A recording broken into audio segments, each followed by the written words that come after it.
Happy Tuesday, everyone. This is the 102nd episode of the show Too Long Didn't Scroll, the daily show getting you daily news on a daily basis. Ever feel tired of trying to get regular news updates by being forced to scroll through an endless seeming newsfeed? With tlds and daily summaries of the previous day's important news events, such can end. Enjoy our episode detailing important events from May the 1st, 2023. We start off this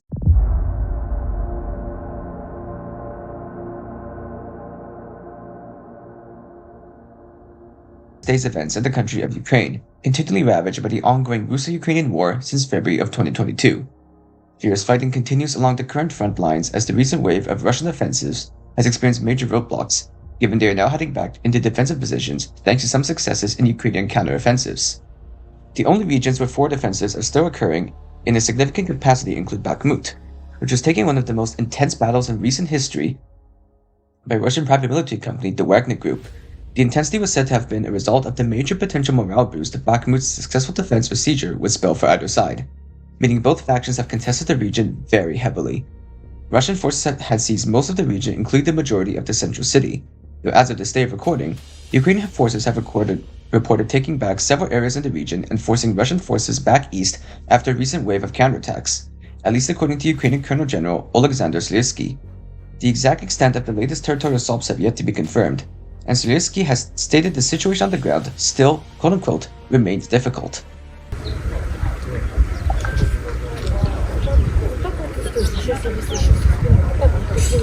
Such also comes ahead of news of another wave of Russian missile, rocket, and drone attacks across Ukraine. One of the impact zones was an industrial zone in the city of Pavlograd in the Dnipropetrovsk Oblast, destroying 19 buildings, 25 homes, and injuring around 34 civilians. Дай бог хорошо, что хоть не выскочили на улицу, неизвестно, что бы было. In the European country of Bulgaria, a major terror incident, according to local officials, has occurred in the form of a likely assassination attempt on the country's chief prosecutor, Ivan Geshev. A bomb was detonated along the road between the cities of Sofia and Samakov, with the target likely being Geshev's motorcade, though he was unharmed in the attack, and there were no reported injuries. Officials have labeled such as a terror incident, though the perpetrator has yet to have been identified. 30 miles of I-55 are shut down at this hour. Here was the scene just hours ago south of Springfield near Farmersville.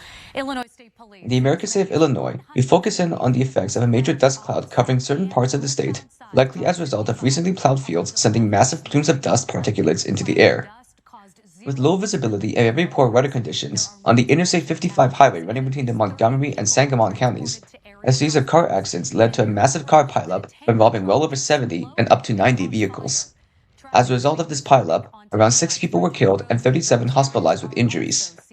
Rescue attempts are made difficult by the hazy and low visibility conditions, and the National Weather Service in Lincoln, Illinois has issued a blowing dust warning. We need the visibility to get a lot better, number one, and number two, for the winds to die down.